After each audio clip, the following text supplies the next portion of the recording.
So today's title split tips. I'm going to talk to you about where you can find title split deals and one key thing to be aware of when you're searching for those deals.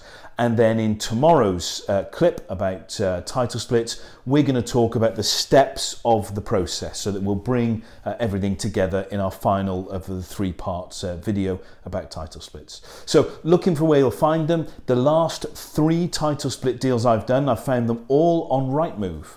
And what's amazing about title split opportunities is that a lot of estate agents, even if they're good estate agents and good at selling property, they don't know how to file or advertise that information on portals like Rightmove. So what I've always found is that if you do a search in your chosen area and you start your search with the minimum value, so start at minimum value, but do something like 5 bed and above, and then by putting those 2 filters in, you'll find that quite early on, if there are any in your area, any freehold blocks, they will be advertised this way because there's no filter specifically on Rightmove for a multi-unit block. So generally what they'll do is they'll advertise them as 5 bed and up in the search columns and then advertise them as a 2-bed flat or something, and it doesn't quite make sense, and that's how you'll be able to pick out a lot of the deals.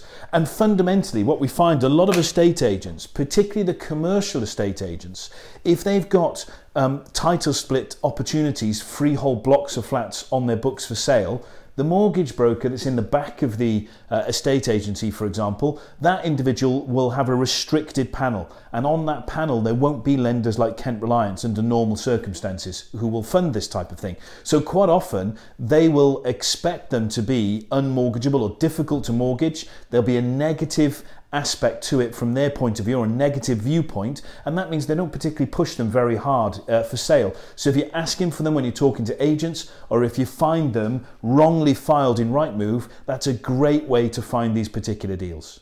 The last bit of the tip for today is just to say that in a lot of circumstances, when we first look at title split deals, we can see that the estate agent has advertised, let's say there's 5 1-bed flats. They've looked at what a 1-bed flat is worth, and then they've times it by 5, and they ask for that as the value. And they're never going to sell for that price as a freehold block. That is, if you like, the full retail price, not the trade price. Now, you as a property investor want to pay the trade price for something. That's obvious, not a retail price. So, you know, you need to be looking at those deals, communicating with the agent.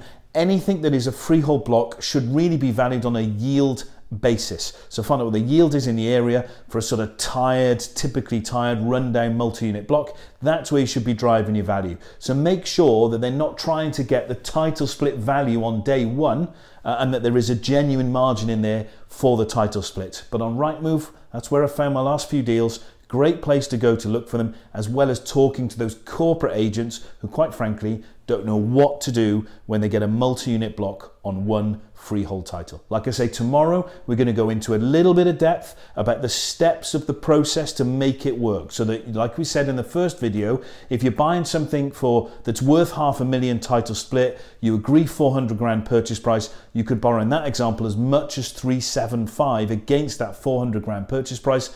There are certain steps that you go through, a specific process. We're going to talk about that process in tomorrow's video. Look forward to seeing you then.